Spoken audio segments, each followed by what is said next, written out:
Hey guys, today I want to talk briefly about different types of history and then delve a little bit into one of them to give you an example of how you can make connections from the past to the present. So there is political history that essentially focuses on the elites at the top, the leaders. Then you've got diplomatic history that involves looking at international relations. There's cultural history, social history, economic history, and intellectual history. In my different courses at Austin Community College, I talk a lot about presidential elections. I've talked a lot about how you approach the rest of the world, if you're a realist or a liberal. I've talked a lot about how the culture looks in different time periods, or how women are treated in different time periods, or how we went from mercantilism to capitalism, or how Thomas Paine's ideas impacted the American Revolution as you saw left and right thinking within our foundation. The truth of the matter is, my personal favorite prism is that of politics. Why? Well, as a young girl, when I got really interested in history, it was because I paid attention to kings and queens. And even though some of these had absolute power in their kingdoms, they still had to play politics. There were courts, and courts had different people jockeying for position.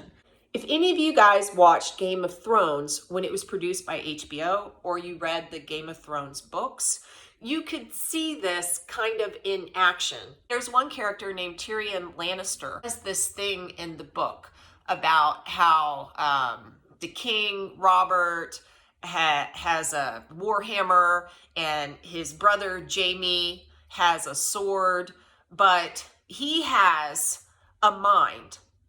And he has to sharpen his mind on the whetstone of books.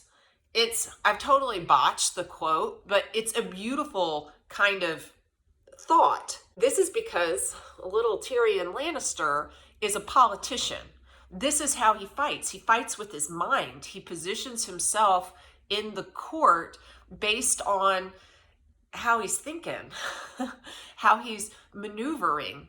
It's not just about raw power. It's how you manipulate the power. I find looking at how different figures throughout history have done this absolutely fascinating. From Queen Elizabeth all the way over to George Washington, all the way over to Theodore Roosevelt. It's just fun to see what they did. It's almost like reading this giant, expansive novel, not some boring, dry textbook, but oh my gosh, the characters. If you look long enough, you'll find that there are patterns within the past, not things that are exactly the same. Every context is different. Every leader is different. But dude, some stuff that happened back a long time ago, it still happens. We are approaching an election when I'm recording this video in 2020, and thereby people are thinking a lot about politics. What do people think about their fellow Americans when their fellow Americans don't share their politics? I can go back to 2016 when there was another major election and see what Pew Research said. They conducted a poll about partisanship, and they found that 70% of all Democrats that they polled said that Republicans are more closed-minded than other Americans. 42% of Democrats said Republicans are more dishonest than other Americans. 35% of Democrats said Republicans are more immoral than other Americans. 33% of Democrats said Republicans are less intelligent than other Americans. On the flip side, 52% of Republicans viewed Democrats as more closed-minded than other Americans. 47% of Republicans viewed Democrats as more immoral than other Americans. 45% of Republicans viewed Democrats as lazier than other Americans, while 51% of Republicans thought Republicans are harder working than other people. What does this polling tell you? Politics can be extremely personal. People are launching these judgments on one another just based on political affiliation. So it's no wonder in 2016 that 7% of Americans said they had ended friendships over politics. I haven't looked for the measurement of how many people in 2020 defriended someone because they didn't like the fact that that person was a Republican or a Democrat, but I would guess it's higher than it was in 2016. That's just a guess. So it's easy to feel super pessimistic about where we are as a nation when it comes to politics. We can look back in history and we can find people who allowed partisan ideology to impact their relationships with friends. And we can see how that wasn't awesome. Maybe. I mean, for example, there was a Vice President Aaron Burr who shot and killed Secretary of the Treasury, Alexander Hamilton. Not while they were both in office, but still. You had two founding fathers, John Adams and Thomas Jefferson. They used to be bros. They used to be like in the Revolutionary era, they were tight. But later on, during the early Republic, they were using partisan newspapers in a way that's similar to how people today may use Twitter to shoot at each other. At least not with real bullets like Hamilton and Burr. Let's just say the politics of today would not feel unfamiliar to them. To remind you who these particular men are, Thomas Jefferson was born in 1743 to Peter Jefferson and Jane Randolph in Virginia. Though his father died when TJ was only 14, he grew up in a life of privilege. He will eventually become the founding father who writes the Declaration of Independence and makes many, many contributions to the formation of our government, our thinking, all of that. He's giant. John Adams was born in 1735 to John Adams Sr. and Susanna Boylston in Massachusetts, so different regions.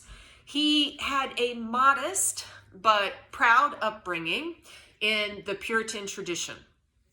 Later on, during the Revolutionary era, he ends up defending the British soldiers who were involved in the Boston Massacre because he believed in the rule of law. He makes major contributions in his own right to the American Revolution as a diplomat and mover and shaker. He is a big figure as well, giant. John Adams and Thomas Jefferson first met in 1775. They worked on the committee to write the Declaration of Independence, though TJ is the main pen in that document. They then began a correspondence that produced over 400 letters over 5 decades. And back in the day, people would often save letters, which is a boon for historians. These guys were friends, and both of them were in the Washington administration. John Adams as vice president, Thomas Jefferson as our first Secretary of State.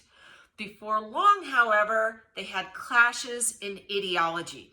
John Adams was more aligned with Alexander Hamilton, and Thomas Jefferson will later become a Democratic Republican. The clashes were over the nature of federalism.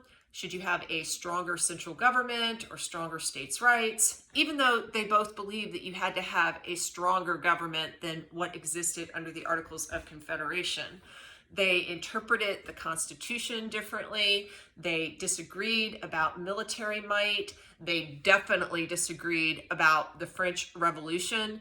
Adams was more an Anglophile, which means he liked Britain better, and Jefferson was more a Francophile, which means he liked the French. The Big G retired. John Adams and Thomas Jefferson were both up to become president, but Adams got the most votes in the Electoral College. Thomas Jefferson ends up becoming his vice president because he got the second most votes. The Adams administration has some really big things within it. There was a quasi-war. The XYZ affair took place. The Alien and Sedition Acts were passed. These were a travesty for John Adams. He limited the immigration of the French. He made it harder to become an American citizen if you were French because of the quasi-war with France, and also because of the Haitian Revolution, which was causing a lot of French people to pour into the United States. He made it easier to deport these immigrants if they were not citizens as well. So, we've always had immigration as a source of debate and contention. He passed something called the Sedition Acts, which literally made it illegal to disagree or write against our government, which is not very American. Thomas Jefferson took part in the Kentucky and Virginia resolutions that proposed maybe you have to just ignore certain laws if they're not right, maybe even secede from the Union. No, to be fair, the Alien Sedition Acts were garbage. Things just completely fall apart between Adams and Jefferson. They were in different camps. Again, Adams was a Federalist. Jefferson was a Democratic Republican. I don't know how we could have avoided political parties in the United States, but the election of 1800 makes us think that maybe George Washington was right. We shouldn't have them. Adams and Jefferson were both up for consideration again, and they went out hard against each other. Even though campaigns of today look a lot different from campaigns back then, there was some campaigning, and each camp felt if the other party won, the country was going to collapse. Everything would be in ruin. Does that sound familiar? Adams attacked Jefferson's religious beliefs to try and make him look like an atheist, aligned with the godless French. Jefferson attacked Adams as a resurrected form of King George. It was crazy. This is when the dirt was first dug up about Sally Hemings as well, who was a slave with whom Jefferson had children, though he simply ignored that. And that rumor, which was not a rumor, it was true, went away. The Adams camp started a rumor that Thomas Jefferson had died to suppress the Jefferson vote. Adams lost the election, and Thomas Jefferson and John Adams did not talk at all for 12 years. A mutual friend named Benjamin Rush had a dream that these two guys got over it. So he started trying to push either to crack the ice. By 1812, Jefferson wrote Adams a letter, and their correspondence recommenced. They remained in opposite political camps, but they remembered that, oh yeah, we used to be bros. Oh yeah, I do respect you. To illustrate a strange cosmic connection between these yin and yang friends, they both die on the 50th anniversary of the reading of the Declaration of Independence to the public. On July 4th, 1826, Thomas Jefferson died first, but as Adams was passing away, he said, "Jefferson lives." Tell me political history isn't fun. That's just freaky. Over centuries, you can find all kinds of people who fall out over politics.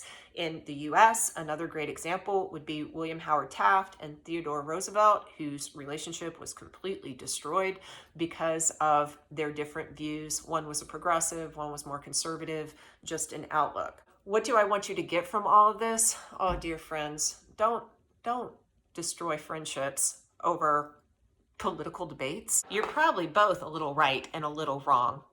Finally, I think it's fair to take away from looking at the past that we've had lots of contentious elections Politics ain't beanbag, they say. And our country endures. That's a good thing to know.